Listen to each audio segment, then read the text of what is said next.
Takže vy by ste mi fandili, vlastne vy ste mi fandili do bodu, pokiaľ by ste si mysleli, že s Radkom som, že je všetko v poriadku podľa vašich predstav a ideálov. Len do tohto bodu ste mi vlastne fandili, pokiaľ by som vlastne naplňala vašu predstavu o tom, ako by to malo vyzerať. A ja sa pýtam, či by ste vy pretrvávali vo vzťahu, ak by ste napríklad pri spoznávaní toho druhého zistili, že nie so všetkým sa viete stotožniť, nie všetko vám môže byť na tom druhom človeku sympatické, nie všetko môže byť podľa vašich predstav. Pýtam sa, či by ste zámerne v takom vzťahu zotrvávali, aby ste naplnili očakávania iných. Keď si necítila, že tam je puto.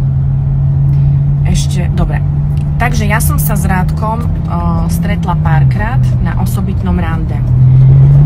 Spýtam sa vás, vy keď sa stretnete v reálnom živote s niekým párkrát, vy tam cítite k tomu človeku puto?